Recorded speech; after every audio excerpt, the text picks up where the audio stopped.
minor positive benefit in my view, but globalization in general has been very positive. Thanks to both of you. Michael Ettlinger of the Center for American Progress, Chris Edwards of the Cato Institute for this discussion on taxes.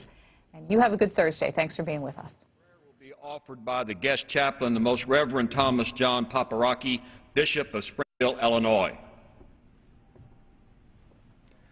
Let us pray. Almighty God, we come to you in prayer and seek your blessing on the United States House of Representatives. Because our vision of your goodness is clouded by sin, we seek your light to guide us on our way. Because we do not always listen as we should to your commands, help us to hear your word. Because we often fail to think in accord with your wisdom, we need your truth to enlighten our minds. Because your ways are not our ways, give us prudence and courage to follow your will. May we take inspiration from Springfield's most famous citizen, Abraham Lincoln, who reminded us that a house divided against itself cannot stand. May we heed his call and follow his example. We ask you, dear God, to grant these prayers and lead us to the glory of your kingdom, where you live and reign forever and ever. Amen. Amen. Chair has examined the journal of the last day's proceedings and announces to the House his approval thereof. Pursuant to Clause 1 of Rule 1, the journal stands approved. Pledge of Allegiance will be led by the gentleman from South Carolina, Congressman Scott.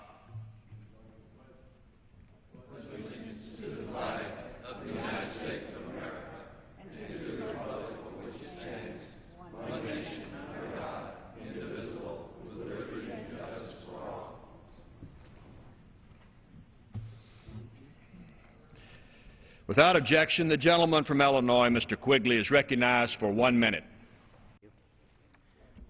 Thank you, Mr. Speaker. Mr. Speaker, I rise to honor today's guest chaplain, Bishop Thomas Paparocki of Springfield, Illinois. I've known Bishop Paparocki for over 20 years, as he has served as auxiliary bishop of the Archdiocese of Chicago before becoming Bishop of Springfield. The good bishop is also known in other circles only as the Holy Goalie, the man who saves souls and goals. Bishop Paparocki and I have played hockey together many times, and it's always a comfort to know I've got the bishop behind me manning the net. But his heroics on the ice pale in comparison to his service to our community. In his years since joining the priesthood in 1978, he has shown a dedication to helping the poor and disadvantaged. With his DePaul law degree, he set forth to found the Chicago Legal Clinic to assist these struggling communities. His work is an inspiration to us all. I am lucky to call the bishop a good friend. Thank you, Bishop Paparocki, for joining us here today. See you on the ice. Gentleman yields back. The chair will entertain up to 5 further requests for 1-minute speeches on each side of the aisle. For what purpose does the gentleman from South Carolina rise? Without objection, the gentleman from South Carolina is recognized. Mr. Speaker, with more than 14 million Americans unemployed, the irresponsible agenda of the National Labor Relations Board is destroying more jobs. In April, the NLRB filed a complaint against the Boeing Company for creating thousands of jobs in a right-to-work state, South Carolina. The Protecting Jobs from Government Interference Act will promote today a positive environment for job creators by developing their businesses in the state that offers the best opportunities for job growth. The new law will prohibit the NLRB from dictating where employers can relocate, shut down, or transfer employment. I am proud of the leadership of the 4 freshmen from South Carolina making a difference promoting jobs, led by Congressman Tim Scott of North Charleston, who introduced this legislation. And I'm grateful to be an original co-sponsor with Congressman Trey Gowdy of Spartanburg, Congressman Jeff Duncan of Lawrence, and Congressman Mick Mulvaney of Indian Land. This legislation will provide the certainty for job creators to invest in the economy and put Americans back to work. In conclusion, God bless our troops, and we will never forget September 11th and the global war on terrorism. The gentleman's time has expired. For what purpose does the gentleman from Washington rise? Address House 1 minute, rise and extend. Without objection, the gentleman from Washington is recognized for 1 minute. Mr. Speaker, during our discussion of the federal debt, we heard a lot of discussion about threats to our children and our grandchildren's future. What we have not heard enough discussion about is another threat to our children and our grandchildren's future, and that is the threat of climate change. We have seen the first bitter taste of this oncoming tsunami of change with 7 inches of rain in 3 hours in Virginia, with wildfires in Texas that have been unprecedented in our nation's history. And now our current job crisis does not give us the luxury of ignoring this long-term threat to our children and our grandchildren's future. I want to alert members to a thing they can check on right now, the Climate Reality Project, which is something going on until 7 o'clock tonight, climaterealityproject.org. If people are interested in what is happening to our country today, around the country and the world, check out climaterealityproject.org. It is a bitter taste. Let's keep our eye on that ball as well. Gentleman yields back his time. What purpose does the gentleman from Texas rise? Without objection, the gentleman from Texas is recognized for 1 minute. Thank you, Mr. Speaker. You know, last year, illegal immigrants bilked $4.2 billion from U.S. taxpayers due to a loophole with the refundable child tax credit. According to a new report, this rampant abuse has cost American taxpayers billions. That's just wrong. It's time to close this loophole. That's why I've reintroduced, really, the common sense legislation, H.R. 1956, that stops the child tax credit sham. The bill requires tax filers to provide their Social Security number to receive that benefit. With the dire need to cut government spending, I hope this simple fix gets a serious look as a way to stamp out waste, fraud, and abuse. If you want to stop illegal immigrants from duping taxpayers for billions of dollars every year by fraudulently claiming this credit, call the White House at 202-456-1414. Tell them to pass this bill right now. Tell them that H.R. 1956 should be a top priority. Yield back. The gentleman yields back his time. For what purpose does the gentleman from Georgia rise? As he now descends to address the House for 1 minute, provides and stand. Without objection, the gentleman from Georgia is recognized for 1 minute. Mr. Speaker, today I rise to draw attention to a September 8th Washington Post editorial written by the Dean of the House, the Honorable John Dingell, entitled, "Congress Needs a Fresh, Bipartisan Approach." Congressman Dingell reminds us of a time not too long ago when members from both sides of the aisle worked together for long hours, for months on end, to solve the problems of the day. These were times when members were motivated less by the reward of a good media hit and more by the reward of overcoming the challenges that confronted the nation. Today, we face the critical challenge of getting Americans back to work. This isn't a Republican or a Democratic problem, and the fix that will get folks back to work doesn't prefer one side or the other. Americans can no longer afford the political games that consume us now. I encourage my colleagues to heed the advice of our distinguished colleague. Let's roll up our sleeves and work together to get the economy back on track. And with that, I yield back the balance of my time. The gentleman yields back his time. For what purpose does the gentleman from Texas rise? Mr. Address the House for 1 minute and now set to rise and stand my remarks. Without objection, the gentleman from Texas is recognized for 1 minute.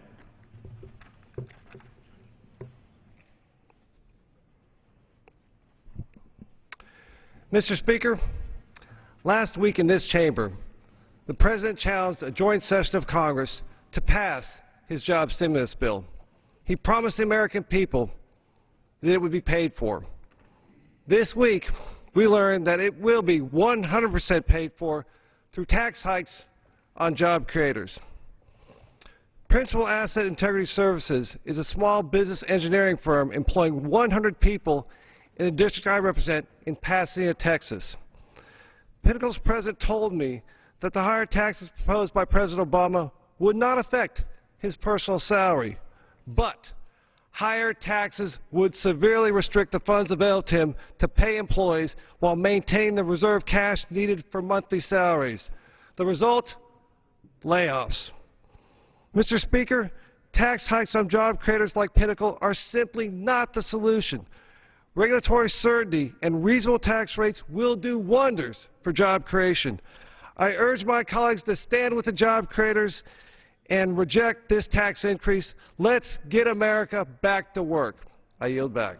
Gentleman yields back his time. What purpose does the gentleman from Minnesota rise? Speaker, address the House for 1 minute to revise and extend. Without objection, the gentleman from Minnesota is recognized for 1 minute. Thank you, Mr. Speaker. In this chamber, there's a lot of back and forth about who creates jobs and who doesn't. Some have suggested it's not government, only business, or vice versa. It's both. How about the construction workers who built a federal highway so businesses can ship their product? That's how we work together. How about the teacher who works a 14-hour day to educate the next generation of small business owners? That's how we work together. Tell it to a veteran that's not a real job if they spent 2 years away from their wife and child to protect our democracy and the freedom of business owners to expand their wealth. That's how we work together. Personally, I don't think I or the American people give a dang who creates the jobs. All that matters is that the jobs are created. Let's get to work for America. We don't have to sit here and set up false choices and pit the worker at a private factory against the teacher who teaches our children. We all have a role to play in getting this country back to work. Let's end the partisanship, work together, and pass jobs legislation. I yield back. Gentleman yields back his time. What purpose does the gentlewoman from Alabama rise?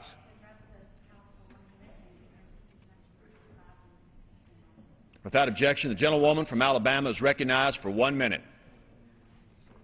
Thank you, Mr. Speaker. Our military families are the heart and soul of our armed forces. Recognizing this, tomorrow in Fort Rucker, Alabama, there will be a spouse day. Army husbands and wives will run an obstacle course, fly simulators, and shoot M16s to experience life as an Army soldier. Military families are a vital part of my district, and it's my great honor to represent them. Recently, I was in Fort Rucker, and I was speaking to a soldier, and his expecting wife was sitting next to me, and with tears in his eyes, he said, "Don't worry about me. I'm okay. Just make sure she's okay." Unnecessary defense cuts could change our military as we know it today, and these cuts will not affect military operations as much as they could weaken vital support for military spouses and their children.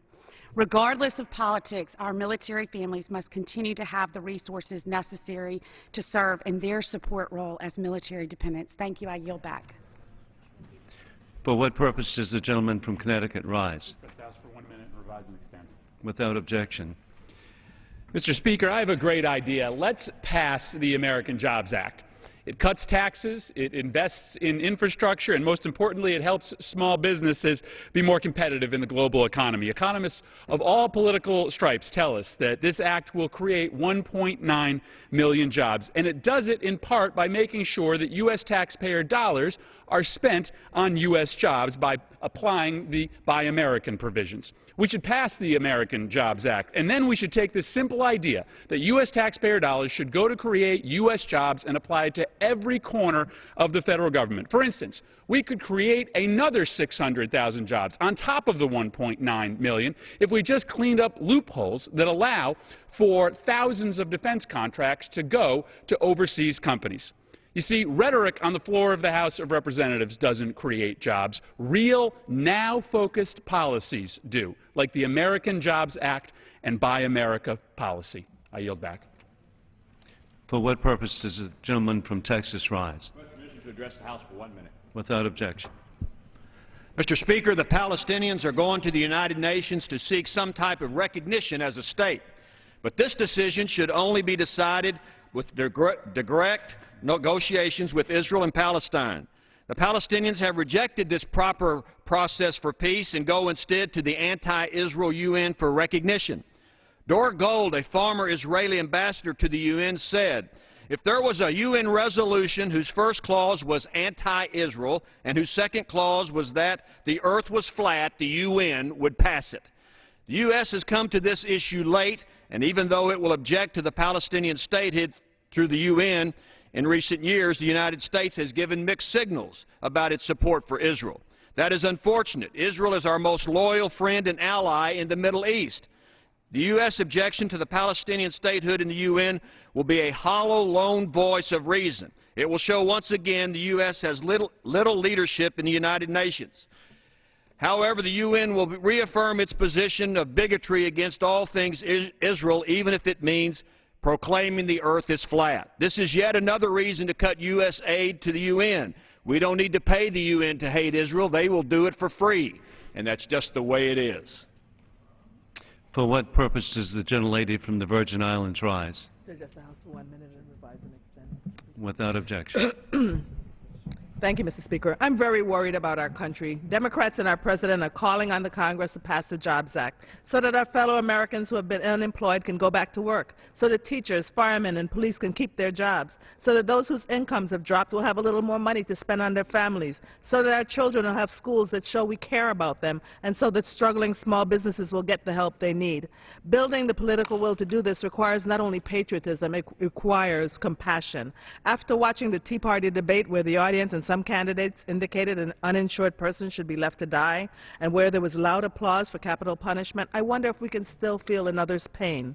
This calls out for the good people that I know remain the majority in this country to do more, to speak louder, to drown out the voice of hate, and to renew and strengthen the values that have always made the United States of America the greatest country in the world. We are commanded to love our neighbor. As my pastor preached last Sunday, if we do, we will not wish our neighbor ill or do them harm. I yield back. Gentlewoman yields back her time.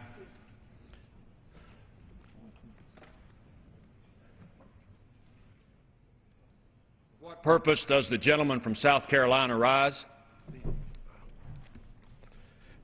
Thank you, Mr. Speaker. By direction of the Committee on Rules, I call up House Resolution 372 and ask for its immediate consideration. The clerk will report the resolution. House Calendar Number 61, House Resolution 372, resolved that upon adoption of this resolution it shall be in order to consider in the House the bill H.R. 2587 to prohibit the National Labor Relations Board from ordering any employer to close, relocate, or transfer employment under any circumstances. All points of order against consideration of the bill are waived. The amendment in the nature of a substitute recommended by the Committee on Education and the Workforce, now printed in the bill, shall be considered as adopted. The bill as amended shall be considered as read. All points of order against provisions in the bill as amended are waived. The previous question shall be considered as ordered on the bill as amended to final passage without intervening motion except one. 1 hour of debate equally divided and controlled by the Chair and Ranking Minority Member of the Committee on Education and the Workforce, and 2. 1 motion to recommit with or without instructions. The gentleman from South Carolina is recognized for 1 hour. Thank you, Mr. Speaker. For the purpose of debate only, I yield the customary 30 minutes to the gentleman from Massachusetts, Mr. McGovern, pending which I yield myself such time as I may consume. During consideration of this resolution, all time yielded is for the purpose of debate only. Mr. Speaker, I ask unanimous consent that all members have 5 legislative days to revise and extend their remarks. Without objection, and the gentleman is recognized. Because the one Republican amendment submitted to the Rules Committee was not germane, and because the Democrats chose not to offer any amendments at all, House Resolution 372 provides for a closed rule for consideration of H.R. 2587, the Protecting Jobs from Government Interference Act. Mr. Speaker, I rise today in support of this rule and the underlying bill. The underlying bill would amend the National Labor Relations Act to prohibit the NLRB from ordering any employer to relocate, shut down, or transfer employment beginning the date of passage.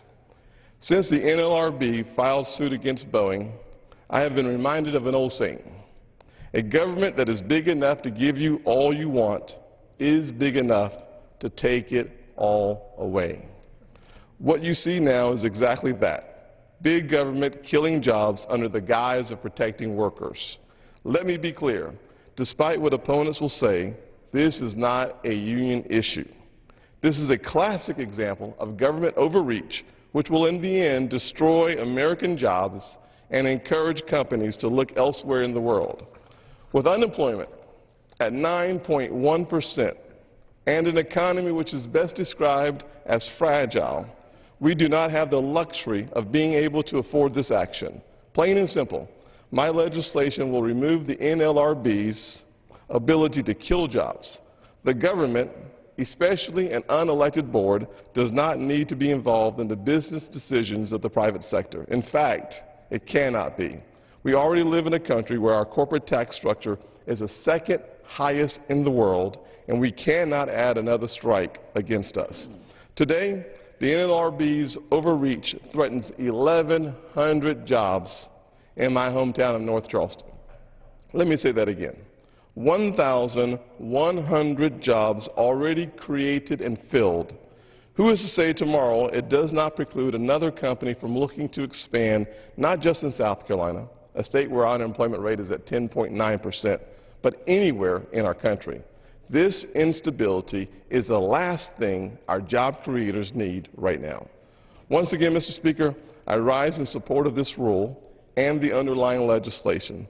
This common-sense solution will help spur job creation, and more importantly, it will remove impediments to job creation. I encourage my colleagues to vote yes on the rule and yes on the underlying bill, and I reserve the balance of my time. The gentleman from South Carolina reserves his time. The gentleman from Massachusetts is recognized. Thank you, Mr. Speaker, and I thank the gentleman from South Carolina, Mr. Scott, for yielding me the customary 30 minutes, and I yield myself such time as I may consume. The gentleman is recognized. Mr. Speaker, I rise in strong opposition to this yet another closed rule, and even in stronger opposition to the underlying bill. The difference between the two parties cannot be any clearer. While Democrats continue to push for legislation that will create American jobs, Republicans continue to attack American workers. After more than 250 days in the majority, House Republicans have no jobs agenda, nothing. Instead, they have brought forth job-destroying legislation that could cost up to nearly 2 million jobs, and they have voted to end Medicare, cut Social Security, and slash Medicaid. Today, sadly, is no different. Instead of bringing the American Jobs Act to the floor, the Republican leadership gives us H.R. 2587, the GOP Job Outsources Bill of Rights. Mr. Speaker, it is no secret that my Republican colleagues detest the National Labor Relations Board. They've made that crystal clear in the past few months with their amendments to cut the NLRB's funding and undermine its authority. But today they have sunk to a new low. The bill before us guts the very fundamental rights of American workers to fight for better wages and working conditions, and it makes it easier for companies to outsource American jobs overseas. Not a single hearing was held on this bill, not one. No objective assessments were done by the GAO or the Congressional Research Service. Not even any evaluation on the impact on wages or job security of the millions of American workers who will be touched by this legislation. If this is the Republicans' idea of a job creation plan, they're even further off base than I thought. I would like to think that my Republican colleagues haven't thought through the wide-ranging repercussions of this bill. But let me take a moment to educate them. Companies in the United States are free to move their operations as they see fit, as long as it's not in retaliation for workers exercising their right to organize, to demand better benefits and safer working conditions, or to ensure a full day's pay for an honest day's work. And the plain fact is, if a company is allowed to retaliate against its workers simply for exercising their lawful rights, every worker in every other state, including South Carolina, will lose some of their fundamental rights. A year from now, if Boeing decides to move production from South Carolina to China to retaliate against workers who try to organize a union, the NLRB would have no power to order those jobs to be kept or transferred back to the United States. For many American workers today, the NLRB's authority to restore or reinstate work that has been unlawfully transferred, outsourced, or subcontracted away from the workers exercising their lawful rights is the only remedy they have to keep their jobs. By eliminating the power of the NLRB to order work be restored or reinstated, a CEO may simply eliminate the work and thereby the worker. That CEO may even explain to the workforce that if he eliminated the work because the worker was pro-union. Even worse, H.R. 2587 would apply retroactively to any complaint that has not been resolved by the time of enactment, including the Boeing case. This is a terrible, terrible, terrible precedent. Congress has no business sticking its nose into an ongoing legal proceeding We have no business changing the rules of the game in the middle of the game. Republicans have sent a clear message. If you aren't a CEO of a Fortune 500 company, you shouldn't have any rights in the workplace. For the millions of hard-working middle-class workers who are struggling to support their families and pay their bills, H.R. 2587 is a slap in the face. Democrats will not stand idly by as this Republican Congress tries to dismantle the rights of American workers. American workers have fought hard and earned these rights. They have sweated and bled and sometimes died to secure them. I am proud to stand with those workers and their families. I find it sad that this Republican leadership, a leadership that routinely fights to protect tax loopholes for corporations that ship jobs overseas, is now bringing this horrible anti-worker bill to the floor. I urge my colleagues to reject this far-reaching legislation and get back to work to bring real and meaningful job creation bills to the floor. Stop this assault against American workers. I reserve the balance of my time. The gentleman from Massachusetts reserves his time. The gentleman from South Carolina, Mr. Scott, is recognized. Thank you, Mr. Speaker. A couple of comments I'd like to make on my good friend's comments. For one thing, not a single union employee, not a single employee in Washington State, Puget Sound, Washington State, has lost their job because of the new line of work being done in North Charleston, South Carolina.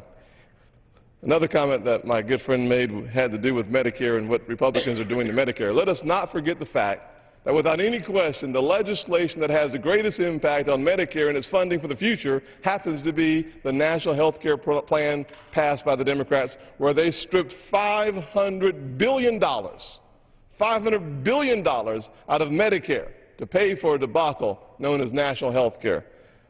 Mr. Chairman, Mr. Speaker, I yield 3 minutes to the gentleman from South Carolina, Mr. Joe Wilson.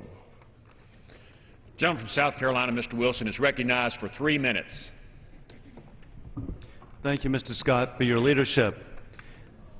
The Protecting Jobs from Government Interference Act will prohibit the National Labor Relations Board from dictating where private businesses can and cannot choose to create jobs. The legislation ensures private businesses across America will be able to promote job growth by making decisions based on the best interest of their shareholders and workers. The Act prohibits the NLRB from ordering employers to relocate, shut down, or transfer employment. It fosters a positive environment for employers to develop their businesses in the state that offers the best opportunities for growth and job creation. It's truly sad that this legislation must be created to counter the overreaching agenda of the job-killing NLRB. Earlier this month, the Bureau of Labor Statistics announced that the national unemployment rate is at 9.1%. This means over 14 million Americans are without jobs. So I find it bizarre that in this climate of high unemployment, the NLRB is attempting to destroy thousands of jobs in South Carolina. In fact, as Politico has reported, the 1.1 million square foot building is built. I was there for the groundbreaking. I was there to be there for the topping out. Already, as my colleague Congressman Scott pointed out, 1,100 people are employed today. Another 8,000 people will be employed across the state of South Carolina. This is not a hypothetical issue. It is a completed plant with jobs, with families at risk today. This year, my birthplace has served as the center of this controversial ruling by the administration, and that a large manufacturer's created jobs across the country cannot relocate. This is now unprecedented. The Boeing complaint is a threat to all right-to-work states, not just South Carolina. The NLRB is chasing jobs overseas. Being a right-to-work state means employers and employees in those states can choose for themselves whether to join a union. The NLRB complaint against Boeing is really without merit. It falsely indicates that Boeing transferred work of the 787 Dreamliner assembly from Washington State. However, not a single union employee has lost a job due to the decision to locate a new second line for 787s. The NLRB efforts may have an unintended consequence. With the legal theory of business cannot expand from a union state to a right-to-work state, business will get the message. Never locate in a union state in the first place. The only safe location is to establish a business in a right-to-work state. I applaud the proactive efforts of Congressman Scott in introducing the bill. I want to thank the chairman of the Education Workforce Committee, John Klein, along with the distinguished subcommittee chairman of Health, Employment, and Labor, Congressman Phil Rowe of Tennessee. I urge support by my colleagues. The gentleman's time has expired. The gentleman from South Carolina, Mr. Scott, reserves. The gentleman from Massachusetts, Mr. McGovern, is recognized. Thank you, Mr. Speaker. I yield myself such time as I may consume. Gentleman's recognized. I just want to clarify a few points. I would remind my friend from South Carolina that he and every single Republican in this House voted for the Republican Ryan budget, which basically destroys Medicare as we know it, voucherizing the entire system. I'll remind him that it is his party's leading presidential candidate right now who is advocating eliminating Social Security. And now we have a bill on the floor that my Republican friends are supporting that will make it easier and more likely that U.S. corporations will ship U.S. jobs overseas.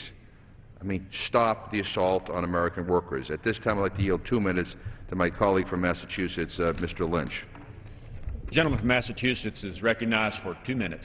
Thank you, Mr. Speaker, and I thank the gentleman for yielding. I just want to point out and clarify a few of the points that have been made here this morning regarding the Boeing case. And this is a clear overreach into the decision of the National Labor Relations Board. The National Labor Relations Act, at Section 7, establishes the basic right for employees in this country to self-organize, to join, to form, and to assist labor organizations. The Boeing workers have been organized with and by the Machinists Union since the 1970s. There's been a long and a good relationship there. The union and the employees at Boeing were trying to exercise their basic Section 7 rights.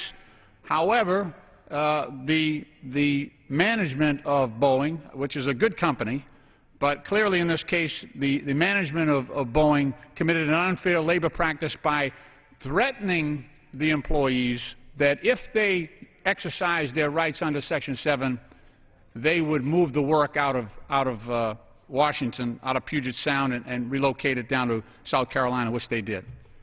The National Labor Relations Board followed the law. This is not a closed case. This is the only decision that the board could possibly come up with under the law. We are a nation of laws. You may not like the result, but like it or not, workers in this country have a basic right to join unions. I know that's not a popular idea lately. However, in this case, I completely support the board's actions. I think they follow the law, and I rise in strong opposition to the rule and to the underlying bill, and I ask my colleagues on both sides of the aisle to vote against this bill. Thank you. I yield back. The gentleman from Massachusetts yields back his time. The gentleman from South Carolina, Mr. Scott. Thank you, Mr. Speaker. I yield 2 minutes to the gentleman from Tennessee, Mr. Phil Rowe. The gentleman from Tennessee is recognized for 2 minutes. I thank the gentleman for yielding, and I thank you, Mr. Speaker. I rise in strong support of America's job creators. The rule in H.R. 2587, the Protecting Jobs from Government Interference Act. What this bill does is simply amends the NLRA, which was passed in 1935, and prohibits the National Labor Relations Board from ordering employees to relocate, shut down, or transfer employment under any circumstance. In other words, it allows managers to make business decisions that are in the best interest of their company and their employees. Let's just give a Cliff Notes version of this. Boeing is a great American company. I visited that company in Washington State. I've also seen the Boeing plant in Charleston, South Carolina. What happened was they moved a second line of business there. The union, the Machinist Union disagreed with that, lodged 751, lodged a complaint. What the NLRB is supposed to be is an impartial referee. It's like a basketball game. When you go into a gym, you expect the referees to be fair to both sides. And that my friend on the other side, you have a right, the NLRB oversees elections, but you have a right as an employee to vote for or against a union. You have both rights. And what this is doing is, what about the people who work in South Carolina? The company has invested over $1 billion to create good-paying American jobs. 1 week ago today, the President of the United States stood right where you are and made a very eloquent speech about job creation. But I guess it doesn't account or doesn't matter in South Carolina, where those 1,000 jobs, 1,100 people are working. It's not a very complicated issue. A company should be allowed to move within the borders of this country. I was raised in a union household. My father belonged to the union. He lost his job several decades ago to a foreign country, so know what that's like. And certainly I'm very pleased that the people in Washington State have added jobs, not lost jobs out there. So I believe that this absolutely is an egregious overreach of the NLRB. I would encourage my colleagues to vote for the rule and vote for this very important piece of legislation. I yield back the balance of my time. The gentleman from Tennessee yields back his time. The gentleman from South Carolina reserves. The gentleman from Massachusetts, Mr. McGovern, is recognized. Mr. Speaker, you have 30 seconds to the gentleman from Massachusetts, Mr. Lynch.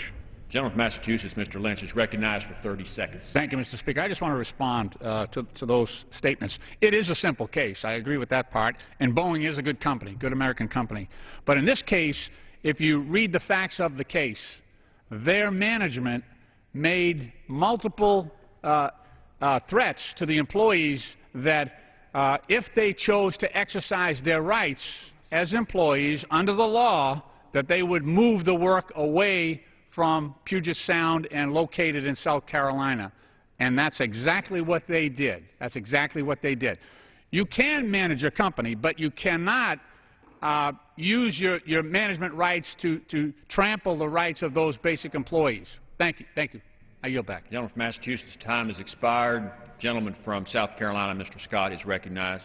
Mr. Speaker, I would certainly love to hear a single case, a single specific comment, a single specific fact to undergird your comments, my friend from Massachusetts. You yield? No, sir. I yield, well, Mr. Speaker, time, so 3 minutes to the gentleman from Tennessee, Jimmy Duncan. Gentleman from Tennessee, Mr. Duncan, is recognized for 3 minutes. Mr. Speaker, I rise in support of this rule and H.R. 2587, the bill that it brings to the floor. And I thank the gentleman for yielding. The Boeing Company, which operates a huge manufacturing plant in Puget Sound, has built a new production line for its 787 Dreamliner fleet in South Carolina. There's been no coinciding layoff at the Puget Sound facility. In fact, not a single job was lost in the state of Washington as a result of Boeing's decision. On the contrary, Boeing has added an additional 2,000 jobs in Puget Sound since that time. Yet the National Labor Relations Board decided that Boeing was harming the labor unions in Washington, so they made this unfortunate decision. No department or agency of the federal government has ever told any business that it could not or even should not move from one state to another without demonstrating the type of violation alleged in its case. For the National Labor Relations Board to tell Boeing that it could not move from Washington to South Carolina with no substantive evidence of anti-union hostility is an unprecedented dictatorial power grab that makes people wonder if we still live in a free country. If the shoe was on the other foot, Mr. Speaker, if a conservative majority on the NLRB told a company it could not move from a basically non-union state to a heavily unionized state, those who are opposing this bill would be screaming to high heavens. This action by the NLRB will stifle economic growth all across this nation and could cause more American companies to go to other countries or discourage business from moving here in the first place. I am certain that those who created the NLRB could never have imagined that a future board would make such an extreme, radical decision such as this. The NLRB was not set up to be a one-sided, unfair, biased agency that was set up just to protect unions. It was and is supposed to be a fair, impartial, non-political arbiter between labor and management, business and unions. Every member who represents a right-to-work state, such as my state of Tennessee, should be very concerned about this decision. Boeing had a 39-day strike in 2008 that cost the company an estimated $2 billion. The CEO of Boeing Commercial told the Seattle Times last year, we can't afford to have a work stoppage every 3 years, and we can't afford to continue this rate of escalation of wages. This administration claims to be concerned about jobs. Just a few weeks ago, the Washington Post had a poll that showed 82%. Can I have 30 seconds more? You have 30 seconds, sir. Gentleman's recognized for 30 seconds. This poll showed that 82% of the American people believe it is either very hard or somewhat hard to find a job. Now unelected, power-mad bureaucrats at the NLRB who do not have to worry about their jobs have made a decision that will stifle job creation and business growth and expansion all over the country. We should pass this bill and overturn this short-sighted decision that could possibly protect some jobs in Washington but will ultimately hurt working people all through this nation. I yield back. The gentleman from Tennessee yields back his time. The gentleman from South Carolina reserves. The gentleman from Massachusetts, Mr. McGovern, is recognized. Mr. Speaker, I yield myself 30 seconds. The gentleman is recognized. Mr. Speaker, I want to make it crystal clear that this Republican bill does not protect or create jobs. What it does is it forces American workers to fight over existing jobs by giving up their legal rights and underbidding each other. This is about a race to the bottom. You know, the problem I have with my Republican friends is their economic policies are all about lowering the standard of living for working families in this country. You know, we should be trying to increase the working standards and living standards for American workers. And I would also say that rather than bringing up a bill that makes it easier and more likely for companies, U.S. companies to ship, I yield myself an additional 30 seconds. Gentleman's recognized. Rather than bringing up a bill that makes it easier and more likely for U.S. corporations to send U.S. jobs overseas, they ought to be bringing to the floor the President's jobs bill that he talked about here in the United States Congress about putting people back to work. He came up with a series of bipartisan initiatives that will help stimulate and jumpstart this economy. And rather than doing that, which will put people back to work, we're debating an anti-worker bill that's going to make it more likely that U.S. corporations will ship U.S. jobs overseas. It is wrong, and I would urge my Republican friends to stop your assault on American workers. I reserve my time. The gentleman from Massachusetts reserves. The gentleman from South Carolina is recognized. Thank you, Mr. Speaker. I would just say to my good friend, Mr. McGovern, that there's no doubt about it. No doubt about it that the President's jobs plan does one thing, and it's consistent with what the NLRB would do as well. It doesn't simply ship American jobs overseas, it ships American companies overseas, so they do not have to play in the quagmire pit called the regulations that this President and the federal government has imposed on businesses. We simply, to quote the conservative Chicago Tribune, the NLRB's worst decision, however, is its unprovoked hit job on Boeing. There's no question that whether you're a conservative, a liberal, whether you are a passionate believer in the future of this nation and this world, here's one thing we all have in common. The decision for the NLRB to attack America's greatest and largest exporter is wrong and indefensible. I yield 3 minutes to the gentleman from South Carolina, Mr. Mulvaney. Gentleman from South Carolina is recognized for 3 minutes. Thank you, Mr. Speaker, and thank you to my colleague. Mr. Speaker, we just spent several weeks back in our own districts, and I had a chance to talk to a lot of folks, and a lot of my Democrat friends, and I do have some of those, were always asking me, why can't we just agree with the President? Why can't we go along with what the President says? And I always enjoy when I get the opportunity to come before this body to look exactly what the President says, and to look at what he says about what we're talking today. What do we know what the President has said? The President said in this very room just last week that he was for jobs. But that's what Boeing is doing. The NLRB is fighting them. The President has said he's for manufacturing jobs. He said that he's calling for all of us to come together, private sector industry, universities, and the government, to spark a renaissance in American manufacturing and help our manufacturers develop cutting-edge tools. That is exactly what Boeing is doing, and exactly what the Obama administration's NLRB is fighting, Mr. Speaker. What else is the President for? He's for exports. He's called on us to double our exports. In fact, he said and pointed out correctly so that 95% of the world's customers and the world's fastest-growing markets are outside our borders. We need to compete for those customers because other nations are. We need to up our game. And that is exactly what Boeing is trying to do in North Charleston, and exactly what the Obama administration's NLRB is fighting right now. What else has he talked to us about? He's told us how important it is to have jobs here. Again, just last Thursday night, in this very chamber, he said, and we're going to make sure the next generation of manufacturing takes root not in China or Europe, but right here in the United States of America. That is exactly what Boeing is doing in North Charleston. They could have opened this plant overseas. In fact, in hindsight, given the treatment of the NLRB, maybe they should have. But they didn't. They chose to create jobs here in the United States, in Charleston, South Carolina, and the Obama administration is fighting them at every particular step. Why are we here, Mr. Speaker? We're here because the President's words don't match his actions. We're here, and we are not agreeing with our colleagues across the way because they are not backing up what they say with what they do. If the President would do the right thing and do what he did last week, he rolled back, give credit where credit is due, he rolled back the new EPA rules on the ozone emissions. He could do the exact same thing before the end of the day today on this NLRB action against Boeing, and he could do the right thing and encourage jobs here in the United States exactly as he said we should be doing.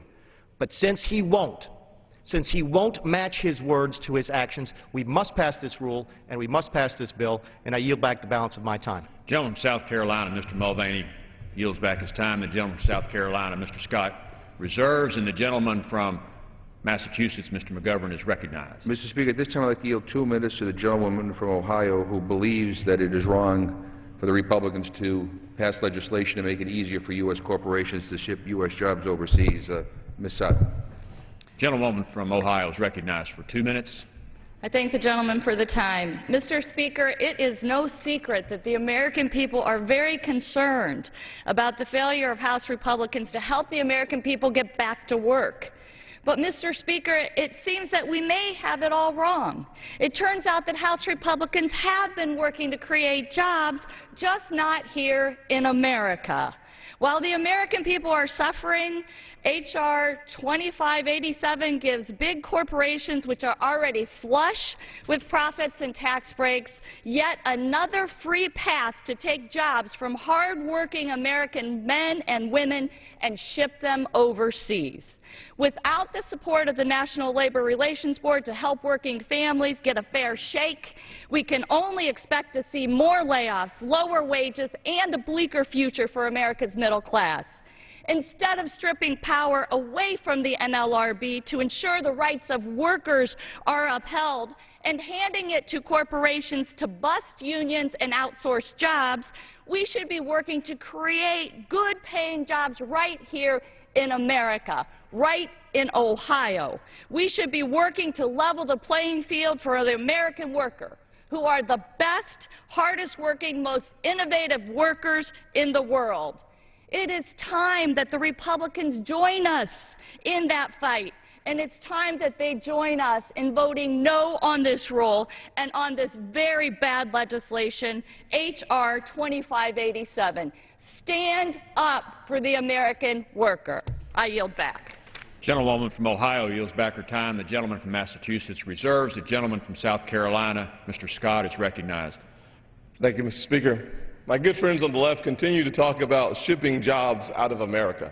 I want to make sure that everyone still recognizes the fact that the great state of South Carolina is still a part of the United States of America. And in fact, when you think about it, you must scratch your head when in fact the Washington State employees now have more people there working than they had when we opened the plant in North Charleston.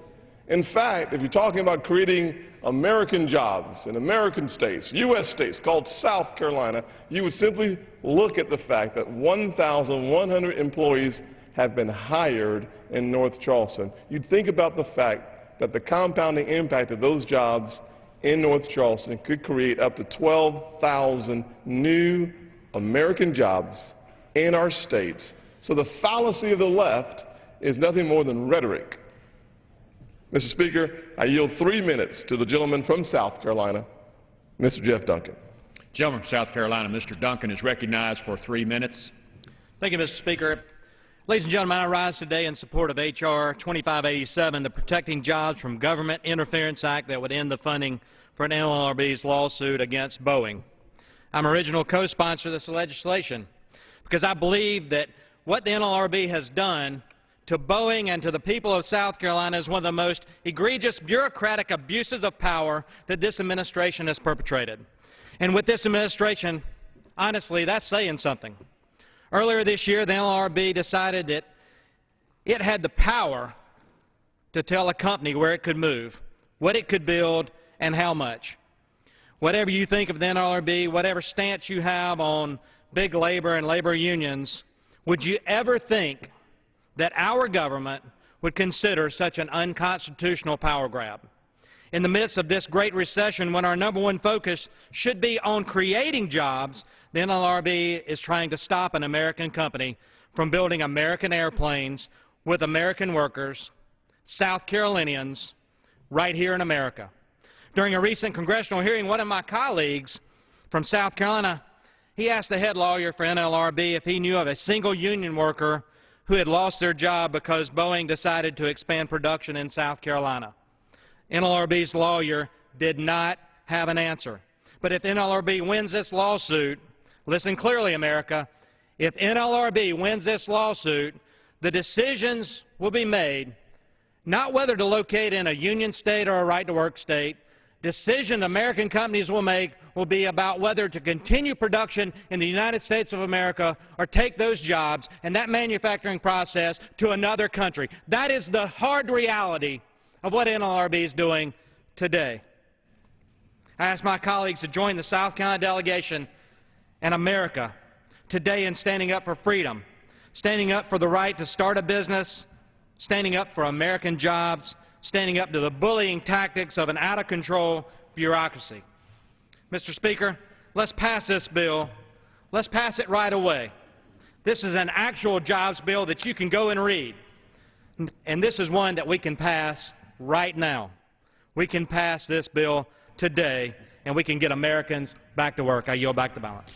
Gentleman from South Carolina, Mr. Duncan, yields back his time. The gentleman from South Carolina, Mr. Scott, has 11.5 minutes. The gentleman from Massachusetts, Mr. McGovern, has 18.5 minutes, and the gentleman from Massachusetts is recognized. Mr. Speaker, let there be no mistake that the Republican bill creates open season for CEOs to punish workers for exercising their basic rights.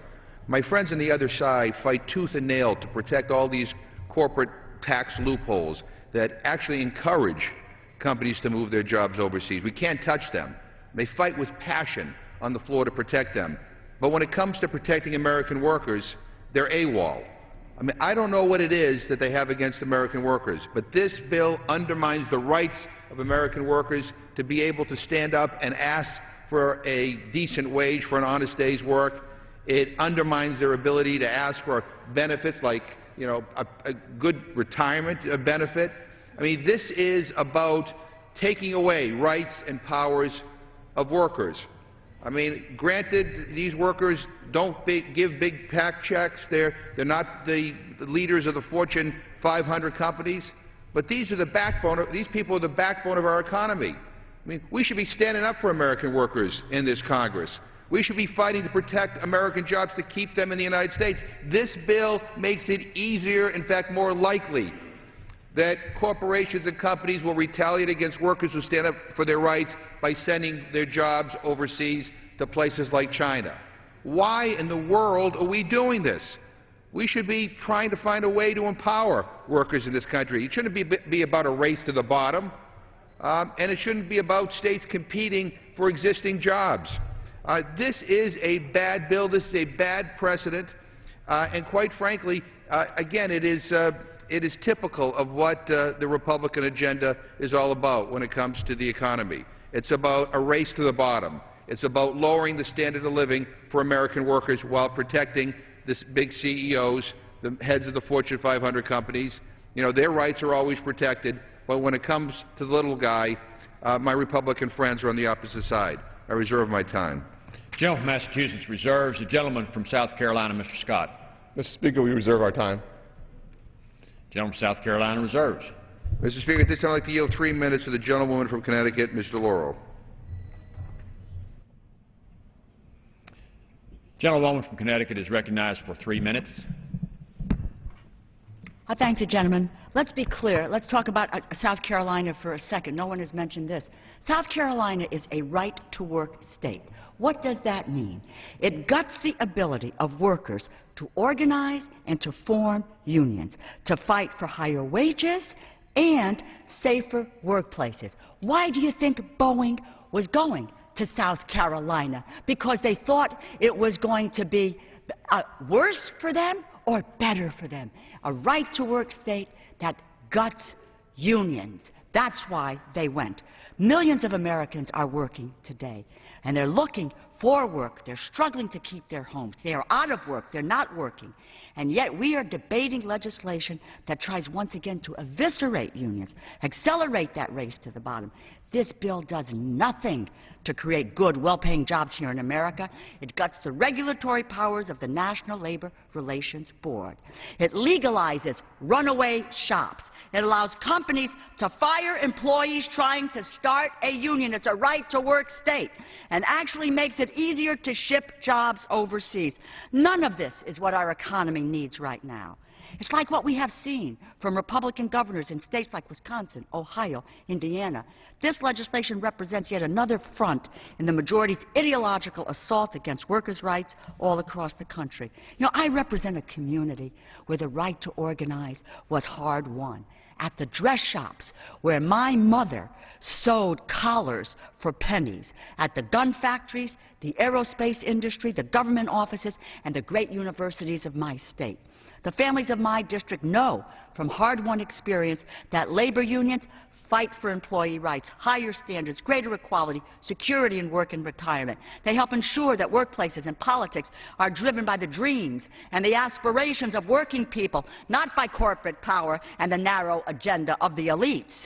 Unions were instrumental in forming the broad-based middle class in this country, and thanks to decades of systematic efforts by companies to deny their rights, as well as misguided trickle-down policies that never do trickle down, union membership has fallen in our country. Middle-class workers have been squeezed. Their wages have stagnated, their benefits cut, their job security weakened, their wage and hour protections have been violated, and all the while income inequality has steadily risen in this nation to the point where even as over 15% of the population today lives in poverty, 1% of people now make 23% of income in America.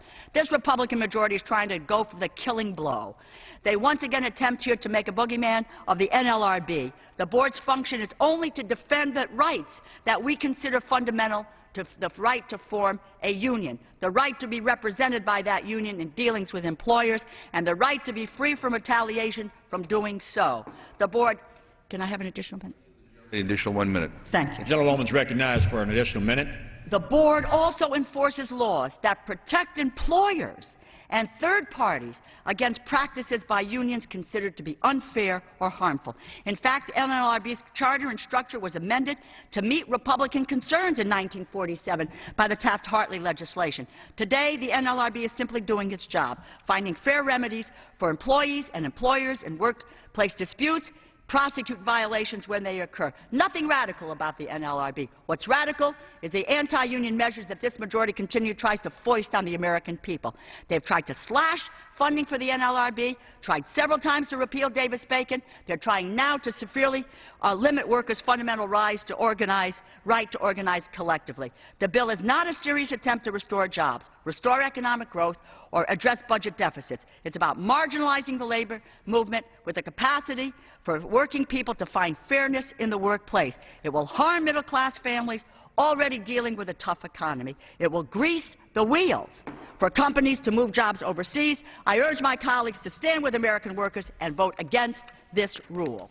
Gentlewoman from Connecticut's time has expired. The gentleman from Massachusetts reserves. The gentleman from South Carolina, Mr. Scott. Thank you, Mr. Speaker. I yield 90 seconds to the gentlewoman from Tennessee, Ms. Diane Black.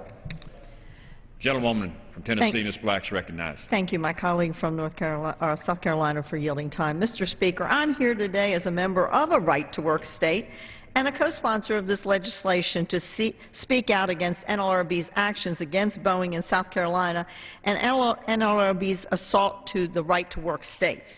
Not only are the NLRB's actions a gross intrusion of government on private business, but this suit, if allowed to proceed, would have a chilling effect on the business growth in all right-to-work states like Tennessee. In my home state, the unemployment rate is at a staggering 9.8%, and in some of my counties, we're well over a double digit in unemployment. Too many Tennesseans are out of work, and I don't want companies with good-paying jobs to feel like they can no longer move a facility to Tennessee for fear that there will be an NLRB lawsuit. The actions of NLRB sets a very dangerous precedent that the federal government can tell a private company in which state they can or cannot locate. Policies like this could very well drive a company to leave the United States and go overseas where agencies like this don't exist. That is why I stand here today in strong support of protecting jobs and the Government Interference Act. This is an important first step, not only to put NLRB on notice that their actions will be checked by Congress, but also to ensure that NLRB cannot dictate which state an employer can locate jobs in the United States. At a time when 14 million workers are unemployed, we must get federal agencies like NLRB out of the way and clear the path for job creation. I yield back.